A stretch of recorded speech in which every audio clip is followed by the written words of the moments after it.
Good morning, good evening, good afternoon. Whenever this reaches you, however this reaches you, I go by the name Big Papita. This is my YouTube channel. We're going over the general rules.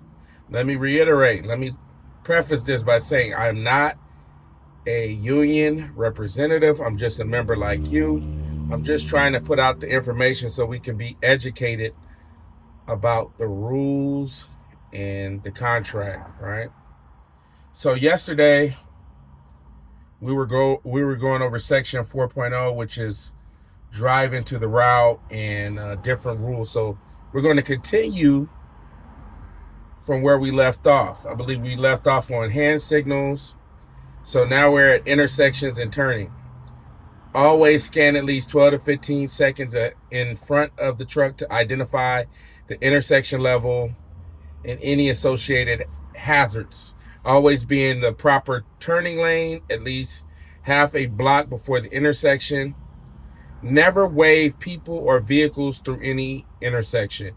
So I wanted to stop here and interject that I know that it's common for drivers to kind of be like, yeah, go ahead. Come on, go ahead. You know, all of these hand gestures. Well, in the event that you tell somebody, yeah, go ahead, or you do a gesture and they do exactly what you say, if they get in an accident, company pulls up the drive cam, it can present some issues. You know what I mean? So, according to the rule book, we're never supposed to wave people or vehicles through any intersection because of that reason. Always drop 10 when the always drop 10 miles per hour when the following conditions are present. Vehicle stopped at a sign, still green light, lights that were green when first noticed. Always drop 10 miles per hour and cover the brake when the following conditions are present. A vehicle in motion at a stop sign, pedestrians are at or approaching the intersection. A vehicle is at or approaching a staggered or angled intersection. Traffic where there is a vehicle waiting or preparing to turn left from oncoming lanes. Okay, so we got that. Hold on 1 second. I gotta, just so we don't get interrupted. Just so we don't get interrupted. Okay. Excuse me for doing that. I should have did that before. Railroad crossings at the grade. Crossings equipped with automatic grade crossing warning devices. So this particular part of the rule book deals with railroad crossings. Driver must reduce speed to 10 miles per hour or less before approaching a railroad crossing. Always do the following when crossing signals are flashing. Stop no closer than 15 feet or 5 meters from the nearest rail. Remain stopped until the gates go up and the lights have stopped flashing. Look carefully in each direction for other approaching trains once the gates go up and or the lights stop flashing. So you kind of do one of these numbers. You're looking left and right. Gradually pull forward in order to see down the tracks if visibility is less than 300 feet, 90 meters. Ensure all tracks are clear before crossing if multiple tracks are involved. Never drive onto a railroad crossing until the truck can clear the tracks on the other side without stopping, and proceed when it is safe. The other part deals with crossings that are not equipped with automatic grade crossing / warning devices. Driver must reduce speed to 10 miles per hour or less before approaching a railroad crossing. Always do the following steps when approaching a crossing that is not protected with gates or flashing lights. Turn on your four-way flashers or hazard lights. Stop no closer than 15 feet from the nearest rail. Roll down the window and turn off the radios or fan or whatever it is that's making noise to listen. While stopped, look carefully in each direction for approaching trains. Gradually pull forward in order to see down the tracks. if visibility is less than 300 feet. Ensure all tracks are clear before crossing if multiple tracks are involved. Never drive onto a railroad crossing until the truck can clear the tracks on the other side without stopping. Turn off four-way flashers. Proceed when it is safe. Okay, now we're on 4.52. Stop signs, signal lights. Rolling stops are prohibited at stop signs. So no California stops. Make a full stop. Verify that the intersection is clear before proceeding. Signaling. Signal at least 100 feet or 30 meters in advance of making a turn, which is approximately half a block. When traveling at speeds of 35 miles per hour, 56 kmh or higher, signal at least 300 feet, 90 meters before turning. So now we get to working on the route, which is quite important. A little hot in here. Working on the route. Driver helper awareness. Driver and helper are prohibited from wearing headsets or other devices that may impair their ability to hear traffic or other potential hazards while driving / working on the route. Which means if you got a helper with you, the helper is supposed to assist you. This is something that I was taught when I first got into the industry in the trash way back then. Okay, I was taught that as a helper, you're supposed to be the extra eyes and ears. So let's just say if we're getting to an intersection and I'm about to pull up on the intersection, but I'm not looking to the right. For some reason, I'm focused over here. The helper's supposed to be that extra eyes and ears and say, hey, slow down. There's a guy that's coming on the right side with the bicycle, or it's a family right here. Slow down. Hey, don't wait, hold up. You know, they're supposed to be those extra sets and eyes and ears. So any distractions, headphones, whatever, just any kind of thing that may mess up their concentration, that needs to be put to the side while driving on a route. So headphones, what it says, headphones or any kind of device that may distract the driver and the helper. Working while children are present. Always be aware of children in the vicinity of the collection work area. Continuously scan the area when children are present and account for their movements. Immediately stop the truck by setting the parking brake and exiting when in doubt of a child's location.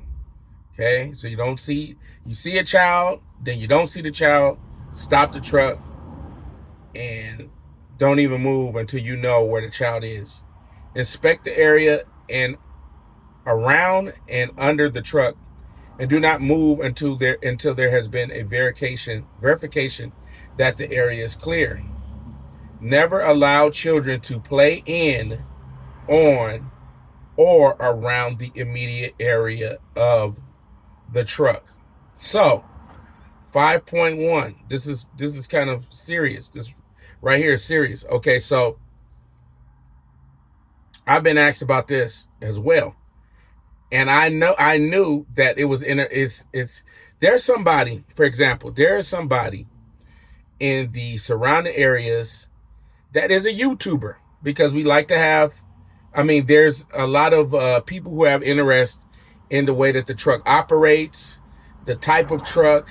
It's a big thing on YouTube with trash trucks. I'm pretty sure either you have seen them or your child has seen them, and they like to follow drivers. Well, someone was asking me about how some of these YouTubers, they try to get too close to the truck.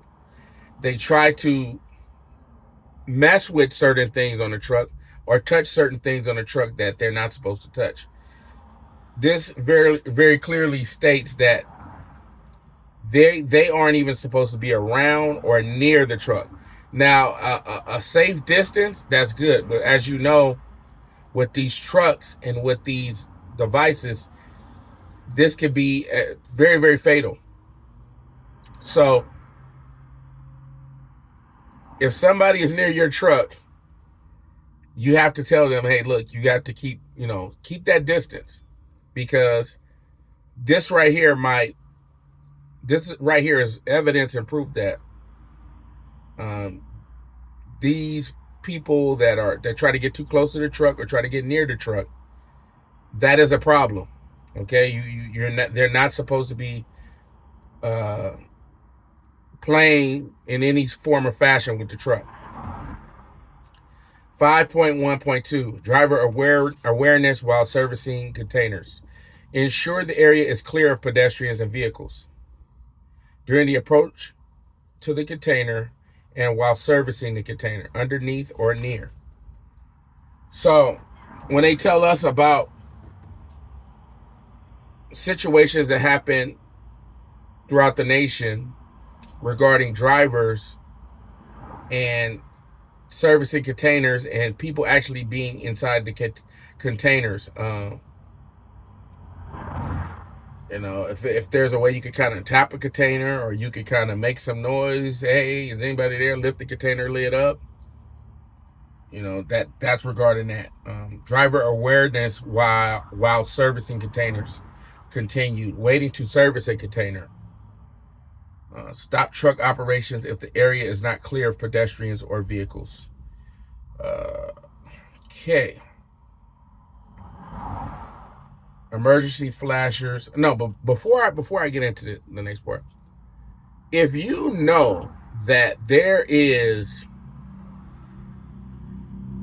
let's just say in the morning, this area is an elementary or this area is a high school, try to pick a time to service those areas when there's less traffic and there's less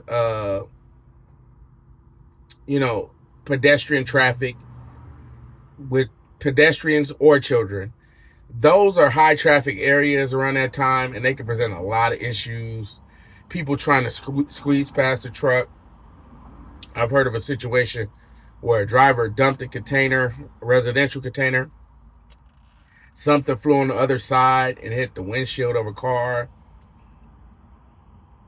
If there's a lot of pedestrian traffic or children, don't even take the risk. Just pick a different time of day to service that area when there's less children around. Just try to reduce the risk of anything happening.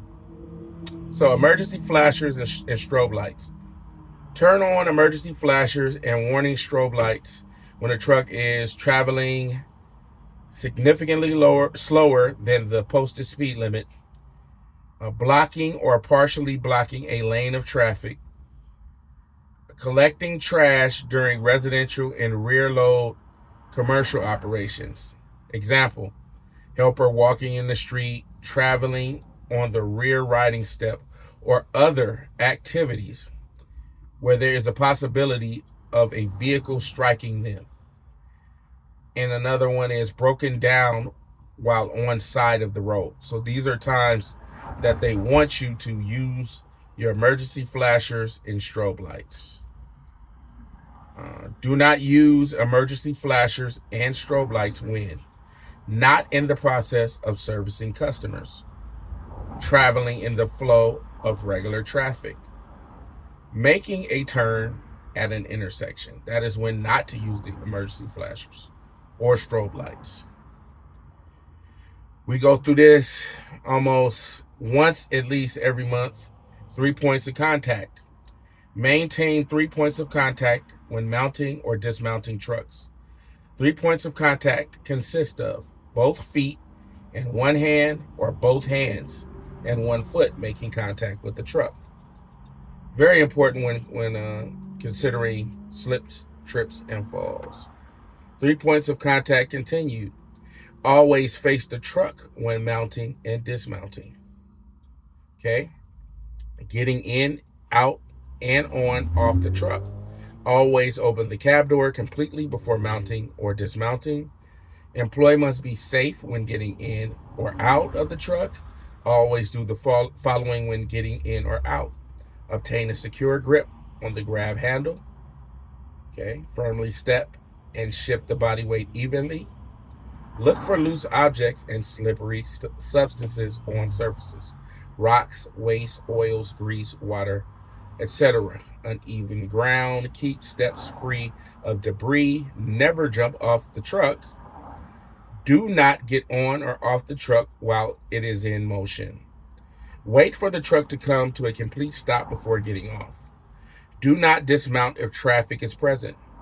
Look both ways before dismounting. Driver must wait for the helper or helpers to get onto the rear riding step or be completely inside the cab before putting the truck in motion. Okay, where are we at? Okay. Climbing on top of trucks, that's pretty much not an option over here because they eliminated all of the ladders.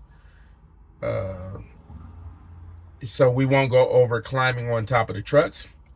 But just know that as far as the company goes, that is prohibited. So if you have some bags on top of the truck, if you have something that somehow got caught in between where you dump and the CNG tank, they do not want you using any, to eliminate that. They just got rid of the ladders, and they do not want us climbing on top of the truck. All right. One of the things I wanted to add on with the slip, strips, and falls, and using the proper, when you get in and out of the truck, is that a lot of times you go to the dump sometimes, and you might park.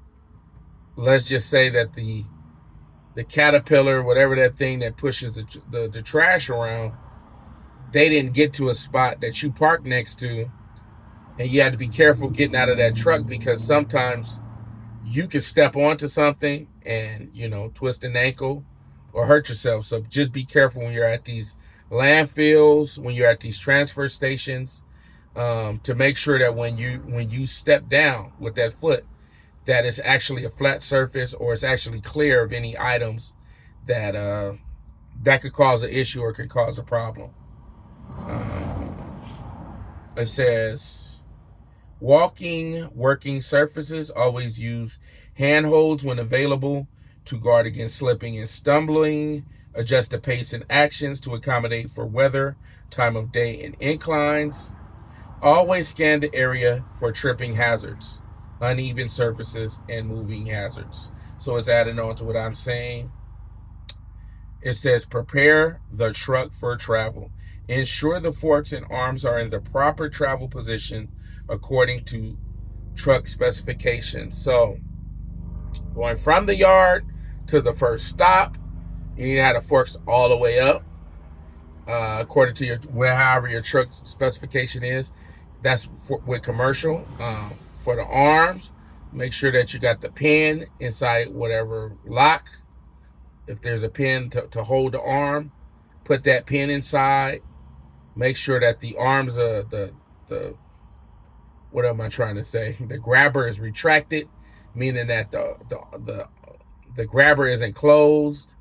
The grabber is all the way open. You want to make sure whatever it is and whatever field that you're in, you want to make sure that those things are properly secured before you travel. Okay, because traveling from the yard in the morning to your first stop, and from your last stop, or from your whatever stop to the dump, or from the dump to the yard, you want to make sure that everything's properly secured and there's no opportunity for something to happen that would be unfortunate, such as an accident or whatever. So it says that in the book. It says, to continue on this, it says, refer to rules pertaining to specific truck types in sections 12 through 20 for more detail. Ensure fork and arms are in the proper travel position while driving to and from the route. On the route, and at the disposal location. All right. So I'm gonna stop here.